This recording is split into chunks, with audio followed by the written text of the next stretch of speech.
Looking forward to Hello, I am Deb Coviello, the drop. I'm going to restart that. it.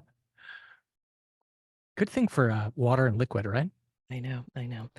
Oh, got to take it off the table. Otherwise, the production company is going to say it's making too much noise. Okay, here we go. Hello, I am Deb Coviello, the Drop In CEO.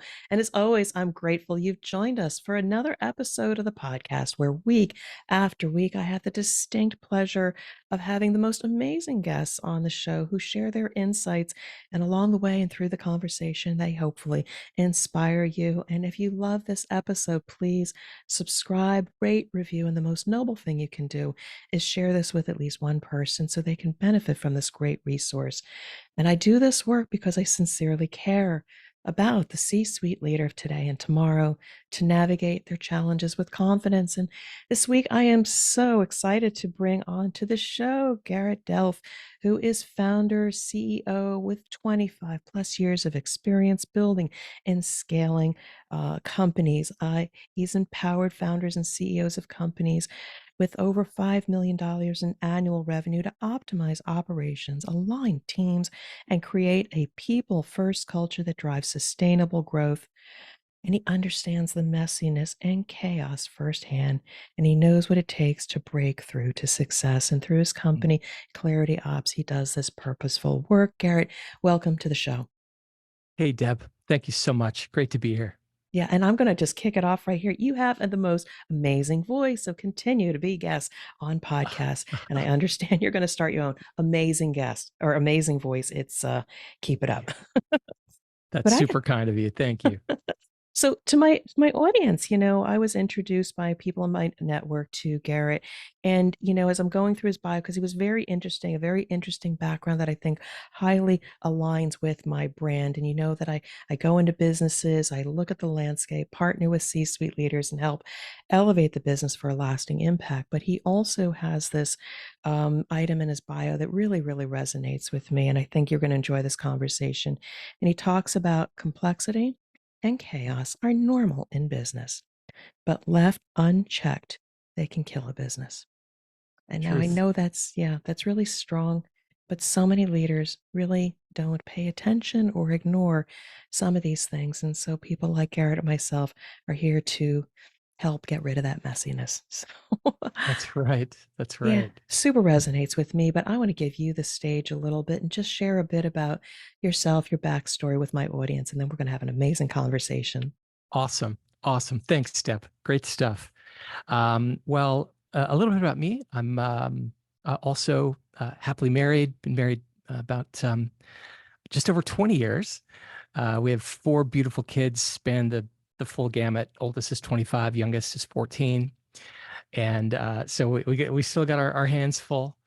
As you mentioned, I'm a fellow entrepreneur and have built several businesses along the way during my journey, and that those experiences building business have led me to this new journey, which is being on the other side of the fence and helping founder CEOs in the C-suite to to scale and grow, at the end of the day, and do it contrary to what I think is accepted um, status quo.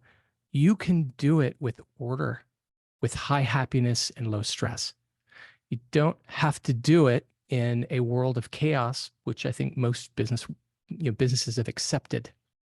That it's just normal to be unhappy in business, be full of chaos, and then have to suffer all of the consequences of doing business in chaos, both in the business itself, but I think what's even worse is it affects the people, you know, Mm. and human beings get horrifically negatively affected when the business isn't, in my opinion, responsible to be orderly.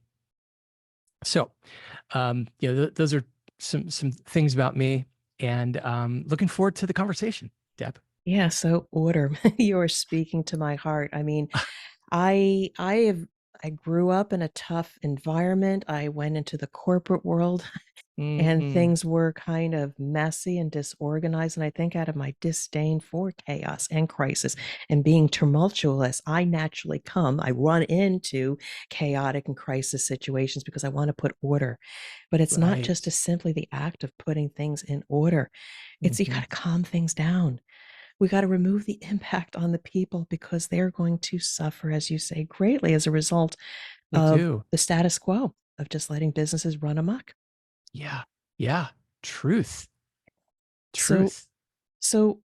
let's go there because Let's again, do it. we have a set of questions here, but we're just going to run all over the place wherever Deb's mind wants to go. So, chaos, crisis, they're messy. So I'm wondering what is the root of this messiness that causes the crisis for which leaders thrive in or people are just surviving in? So what's the root of these messy problems that you're seeing?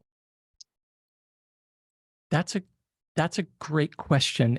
And Deb, I think about that question a lot, Uh-huh. and I'm not sure there's a singular answer. Okay. You What do know, you I'm not, see? What have you been seeing? well, I think at the end of the day, it I think at the end of the day, like if I had to pick one, Uh-huh.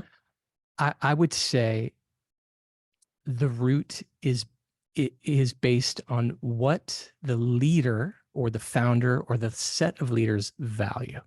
Mm, Like, for example, if you value sales at all cost, biz dev at all cost, if you value hitting your goal at all cost, and everything else needs to get out of the way, then you will ignore all of the infrastructure required to sustain the sales you acquire, right?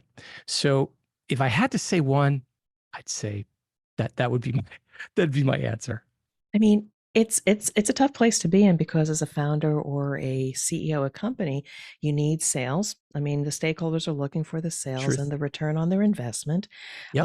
But what I find is, they get this great sales force and then they poorly develop either the people or the operations or the processes, and then the wheels start falling off the bus and customers are not happy. And then you may get the sale now, but you're not going to get the return. I'm just wondering why, yes, focus on the sales and the pipeline, but they don't look at the whole operation, your customer service, your operations, all of your business processes.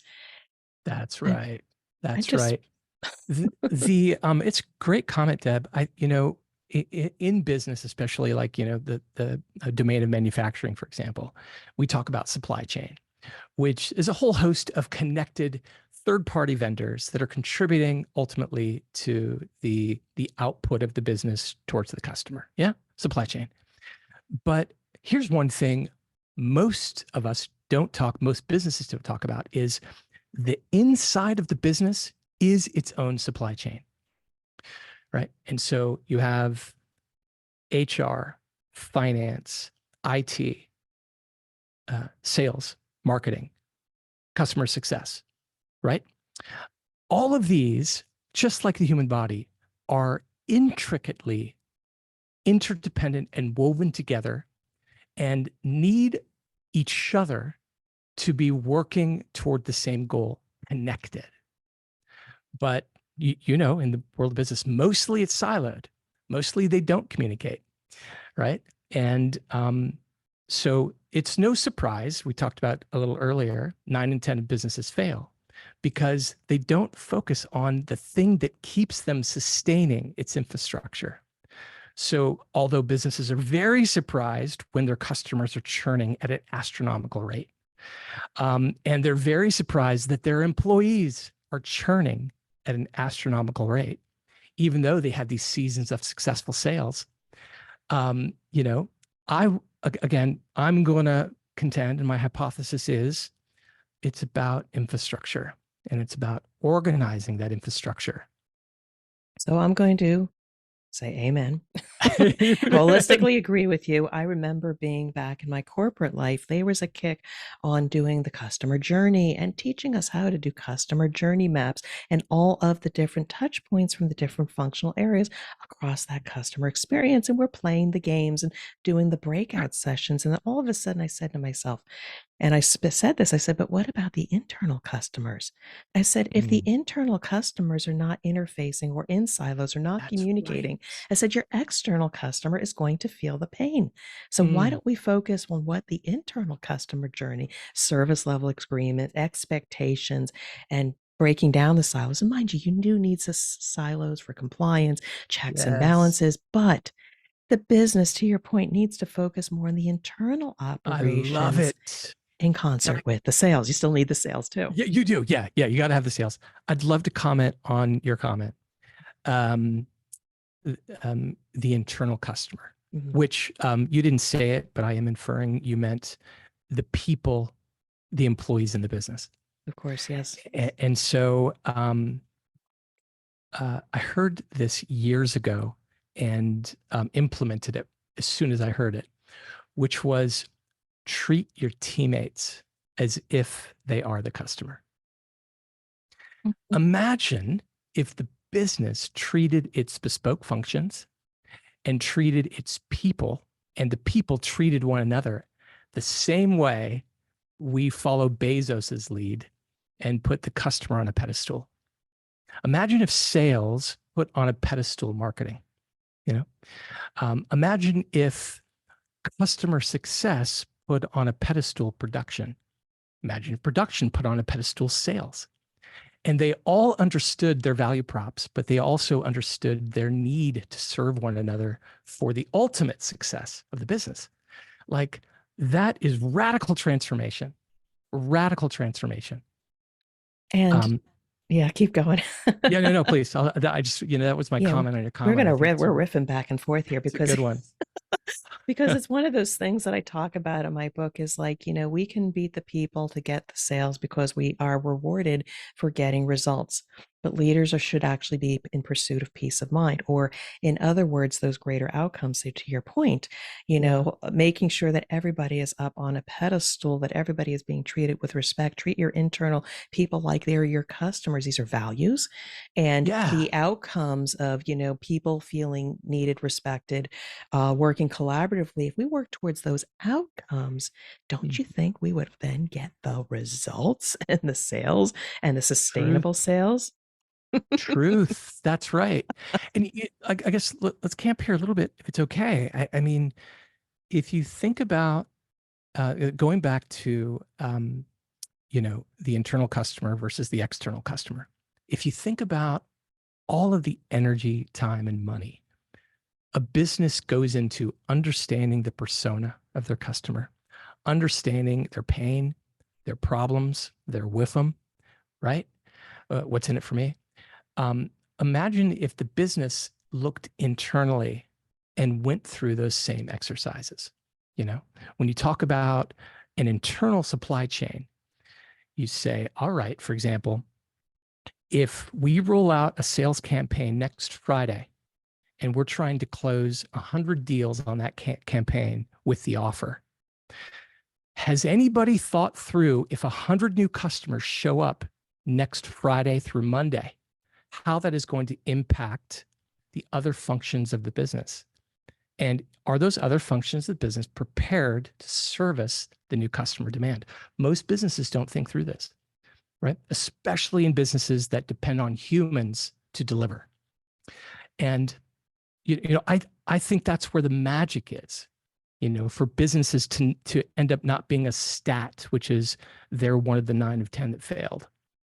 Yeah, and I think that is potentially like the gap between, a founding company or a founder that has the great idea and the vision for which you need that, and then getting to that maybe a little bit more sustainable 10, 15 years in business, maybe second generation, is that Uh-huh. ability to set up those business processes for scale. Yes, you want all kinds of sales. You want fame and fortune because of your product or your service, but Yeah. focusing on the growth. I mean, I did a one consulting gig where they knew they needed a particular certification. They needed to achieve a certain objective in order to meet a customer requirement.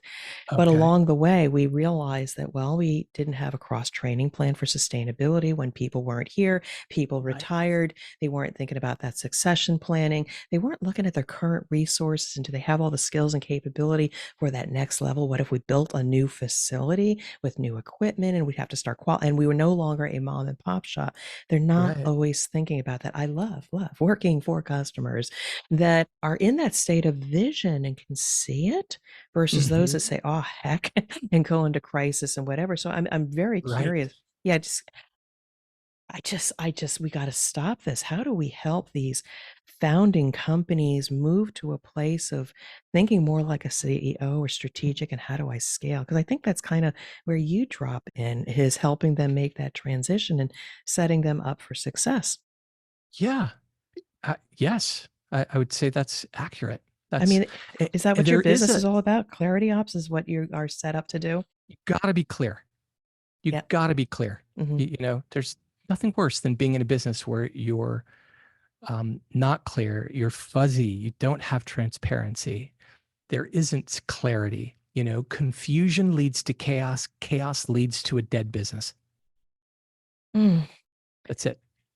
Yeah, and that's again one of the mantras I have is, how can we help leaders have the courage to ask for help? Because there's so much pride in building your baby and not really There seeing is. everything. They see the sales, they see the fame, but they don't see all that other that they need to bring. So I'd love to just switch it a little bit because you're very proud of your new entity, Clarity Ops. I'd love to know a little bit more about this business that you're building and the pillars, et cetera, for which you might be able to serve that demographic of founders or CEOs to really be that one or more Yeah. that actually succeed. I appreciate that. Well, so maybe a good springboard here from that your ask there is talking about differentiation. Mhm. And so what I found when I was uh, running my businesses, and I still find this today, is that when you ask for help, paid help from strategic consultants, and I'm referring to also the big four, the McKinseys, the BCGs, the Bain and Co's, right? Um, the Deloittes. They do a really fantastic job, and they're full of smart people at strategy, um, the what, helping businesses define the what, and of course they show up with governance, products, etc., and tactical products. But in general, they show up with a strategic plan that is very macro, and it's good. And they say, now take our plan and get to work. And all of the leaders and the right founders, C-suite, they're all excited to get to work. And then what happens is they take this plan and they realize, oh, we have the what, but there's no how. So they didn't tell us actually how to assemble the engine that is going to get us going 300 miles an hour in perpetuity sustainably.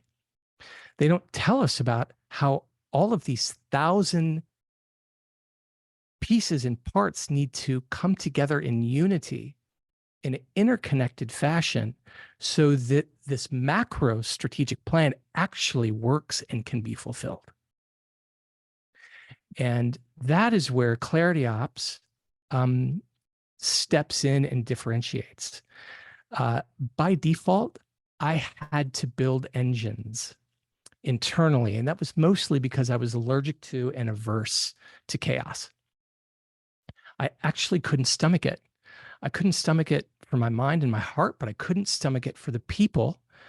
When our ENPS score would come in and it was a 3, and people would complain to HR about how stressed out they are and how unhappy they are, and how everything's in disarray and why they can't achieve their goals, Or if they do, the churn is so high, what was the point?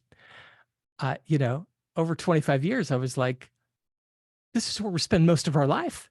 I can't spend most of my life with who people have become my really good friends, hating what we do, and mostly everybody's stressed out. Moreover, you end up not achieving your business goals, which is why you got into business for the first place, right? To build something great, make a living, hopefully make a great living, produce profit, and be able to provide for a whole bunch of other really great people you work with as well. And you can't do that without proper infrastructure that iterates over time. You, I guess I'll just say it on your show. I'm going to contend you cannot do it. And I think the statistics prove it.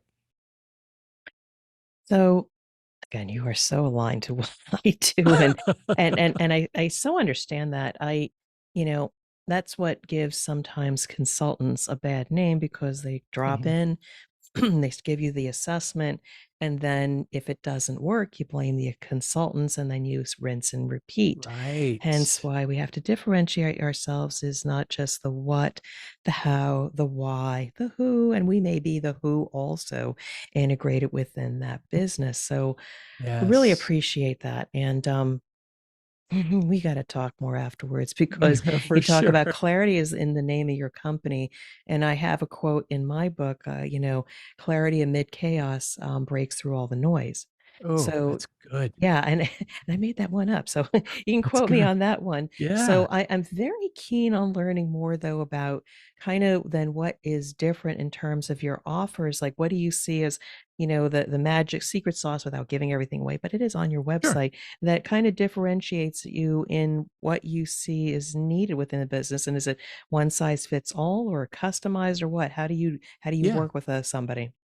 Well, I think there are certain components that are one size fits all. For example, in my humble opinion, every business needs organizational governance. And maybe a easy way, nice, easy way to understand that is you need the bones of the body to hold together all of the muscles, the tendons, and the veins, and the key organs that live inside of the business. Without the bones, you're just a slop of goo huddled on the floor. Right? So you need organizational governance. So what is organizational governance? Well, you need to start with a unified agreement or playbook about what you value, right? Because what you value determines decisions rights. What you value determines how you structure your org chart. Okay, so there's there's one example. You need, I would also say, a one size fits all is every business needs administrative governance. So once you have your bones and you begin to drill into how is it that we operate, what are the rules and what are the guidelines by which all layers of the org, top to bottom and horizontally, follow so that we can have guaranteed output. So that, for example, when three people from the C suite decide they hate the CEO and they're going to boycott and they're going to leave tomorrow, well, if that business does not have a knowledge transfer system in place, all of that bespoke grown in business grown knowledge, if it was not documented and left behind for somebody to pick up the ball and run with it, that business is in a world of hurt. This happened to GE back right around 2020. They had a kind of a accidental mass exodus of their senior engineers. And GE, this is their power division, they didn't have a knowledge transfer system in place.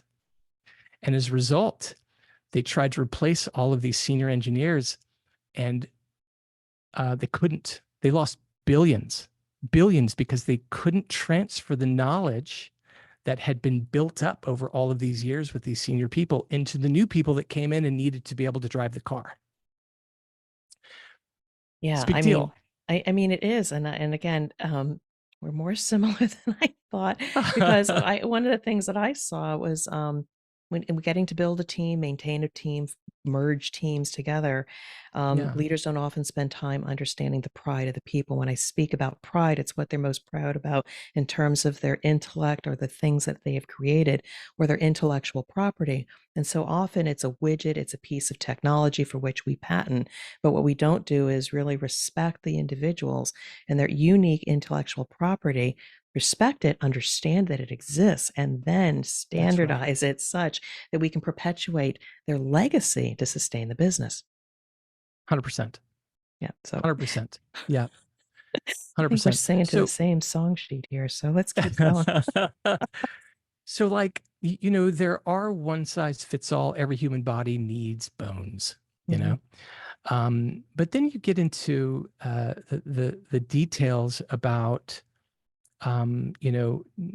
different domains, different markets have different needs. So, for example, let's say you're a process heavy company where you require people to execute on process.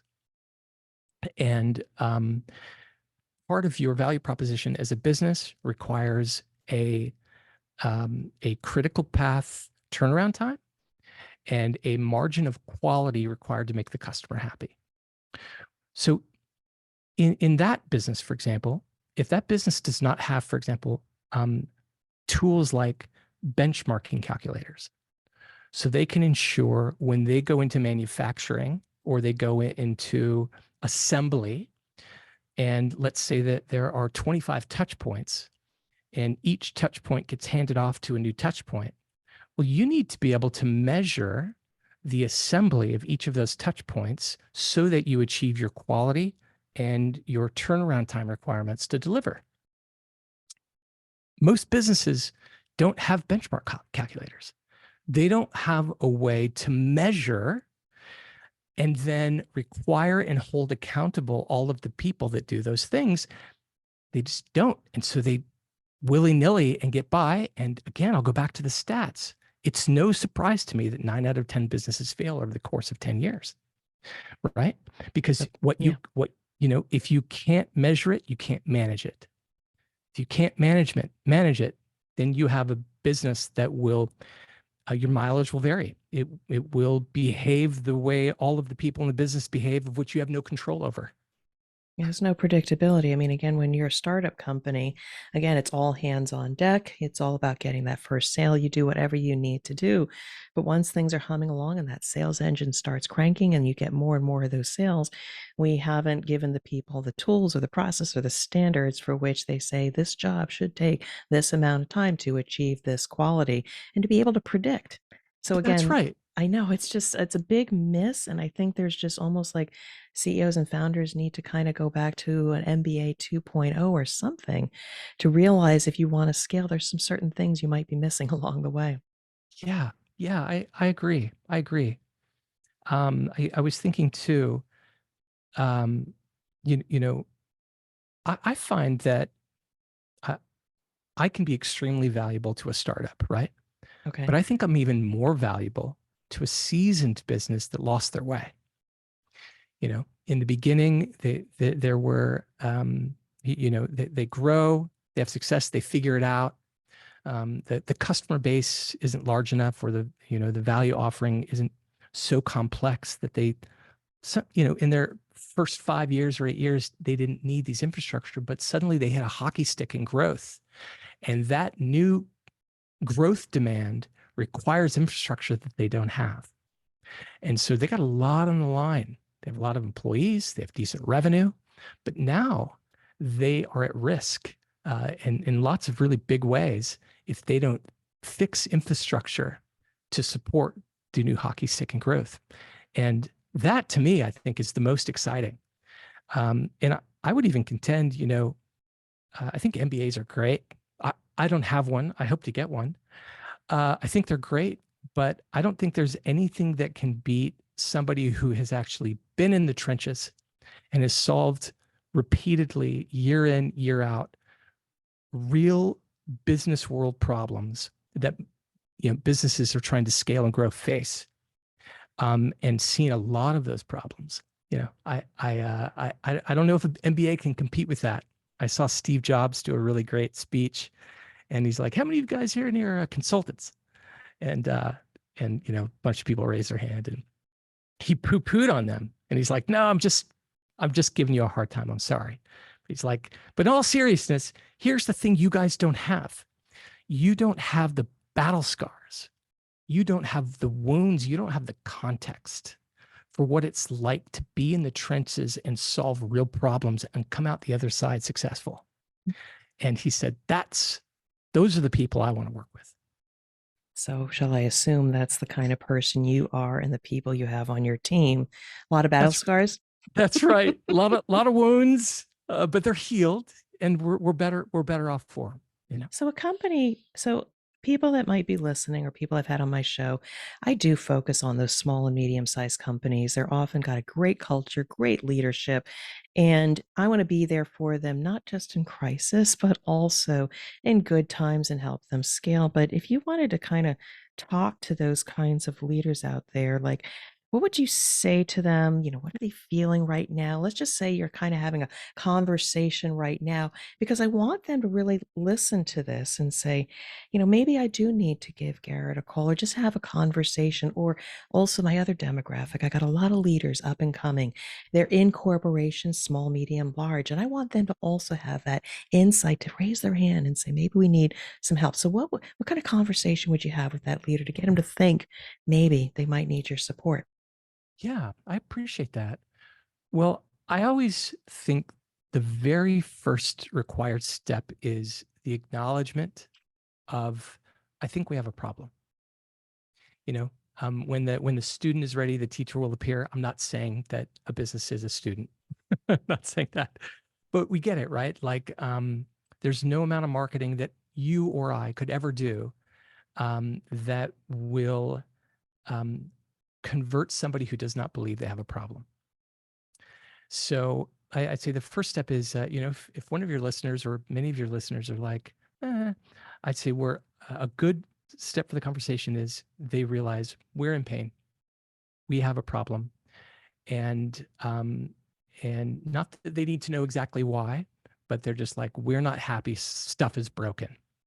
Then I think the next step is to go through what we call Clarity Ops, an assessment, a health assessment. And it's just a series of questions that begin to kind of lift up the hood. It's a diagnostic, kind of like when you go take your car to the auto mechanic, or you go to your local um, healthcare physician and say, I'm not feeling good. Can we do a checkup? And we'll just take a look at the internals of the business and see if we hit some sore spots. You know, and see what comes of that. And it's kind of longer. There's about 50 questions, so it takes a little bit of time to go through, but it's well worth it, really well worth it. And those questions are designed to give us generally a pretty good idea of where there's health and where there's sickness. Where there's strength and where there's weakness, where there's order and where there's chaos. And then what we do is we take all of that data and we map it to our framework and infrastructure maps.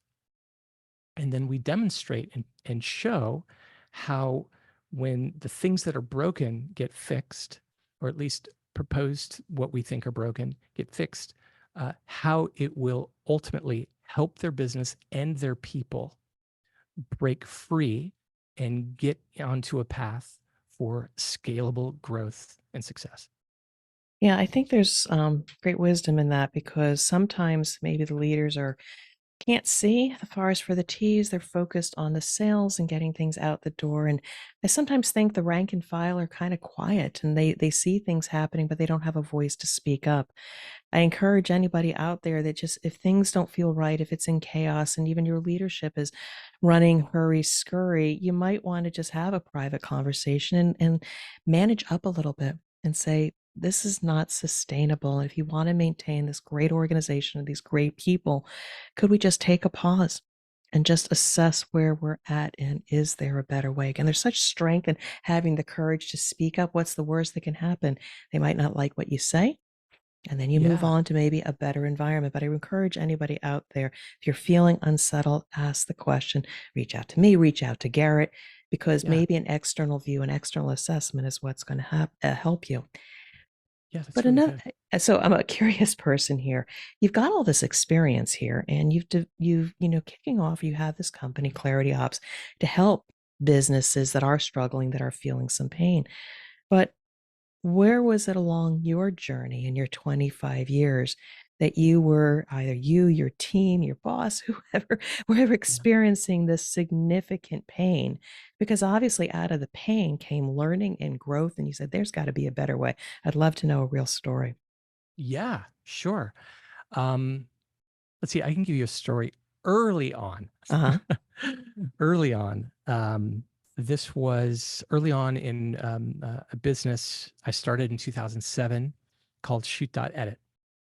And this business was the first um, digital media lab to professional photographers worldwide. When the film lab had just died, right? And so we showed up on the scene, and out of the gate, I think in the first 60 days, we had 300 customers, and then a waiting list of another 200. So we're like, okay, we product market fit. I think we hit a nerve here. Definitely, this is a good thing.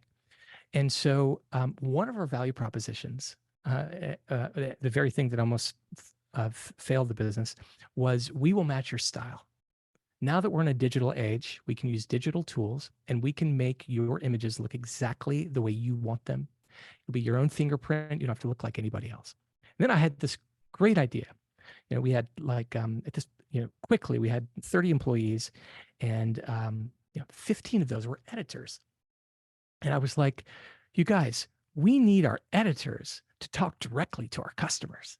So let them rather than go through a customer onboarding, experience or calling customer success, let's just eliminate all of that time and energy and have them go straight to the source. Well, I had no idea that an editor is not a customer support person, nor are they experts at extracting information that is measurable from our users. So we put them on the phone, and the customer would be like, yeah, I want you to make my images really pop, but and make sure that they are kind of dark and moody too. And so the editors would be like, okay, great, I got what you want, I'll get to work.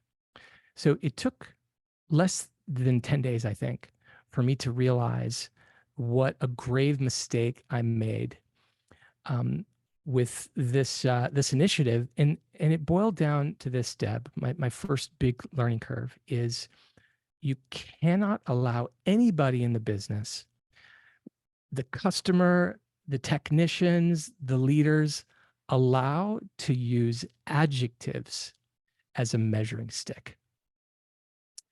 And this was my first big lesson in, you have to be able to measure what you're doing to guarantee your output. So that was my first major failure, and it happened quickly. And then we had to come up with a method by which we could, if we're going to offer this value prop of we'll match your style, we have to come up with a way where we can measure what it is they're asking for and then return it back to them in a measurable fashion so they get what they expected. And that was one of about 100. But because it's your own business and you're in the business trying to service customers, you can't step back and say, okay, what are the business processes we need in order to enable this? Because the other thing I can wonder is, yes, you may have cut out that customer service, have your people talk directly to the customer, but to what extent are you cutting down on production time? And then you can't be predictable with respect to that. So it's having that step back view. I want to make this change in my value that I'm offering, but what's the infrastructure that is needed? Process measurements, the right people with the right ability to speak directly to the customer, and measure production so we don't decline as we're trying to provide this excellent service.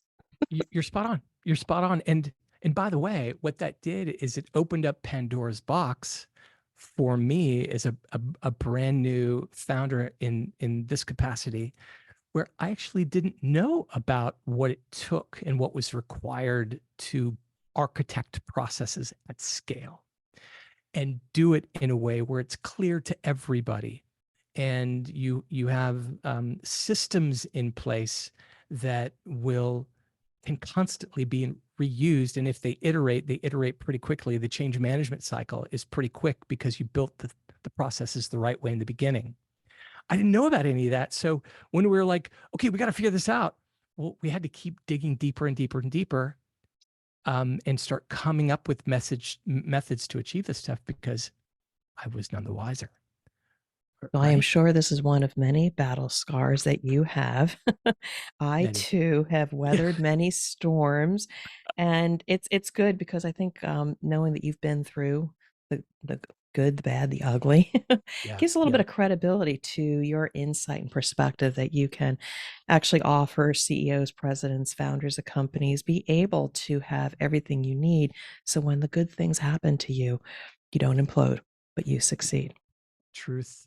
Truth. So I want to give you the floor one last time. This has been a great conversation. And for me, just know this is not the end of the conversation, but the end of the one that our listeners will enjoy between us. Because again, what you do, what I do, there are so many business leaders out there that could definitely benefit from your services, my services. But I want you to talk to my audience one last time before we bring this to a close. Oh, well, thanks, Deb. Um, yeah, I listen, business is tricky. There's no magic bullet per se. However, there are tried and true principles in business that if you follow them, you'll be very, very pleased at the good they produce in your business. And those principles, at least for the position that you and I are in, I really believe are rooted in tried and true frameworks that you can lift and shift, plug and play into your business, irrespective of your domain, and change its livelihood if you're willing. If you're willing, but you got to be humble enough to say, okay, I don't want to live this way. I don't want my business to live this way, and I don't want our people to live this way. The pain is too great, and we're not getting the revenues or the profits that we want. You got to be willing to say, we have a problem. If you can do that and acknowledge that there is a better way out there, then kind of what you said earlier, Deb, contact Deb, contact me, contact us both. There is pain relief if you're willing to deal with it. I love that. That's a new tagline, pain relief. We can compete with the pain relievers. Um, Big pain relievers are much, much more effective than just some Mm, Advil or ibuprofen. So, Yeah, great sorry, Deb. conversation. And then How in terms of contacting me, Yeah, yeah, yeah. you can go to clarityops.co. Check out our blog there, all of our content. You can go to the contact page, and that will, send your info to us. Of course, you can go to my LinkedIn. It's Garrett Delph is the suffix, or go to TikTok, YouTube. We got content shown up there too. So, So Garrett, this has been an amazing conversation. Again, like I said, it's not going to be the last, but I just want to wish you well, your business, much success in helping business leaders, owners, and I just want to wish you well and thank you for dropping it on the podcast. it's been a real treat, Deb. Thank you so much, and definitely looking forward to staying in touch.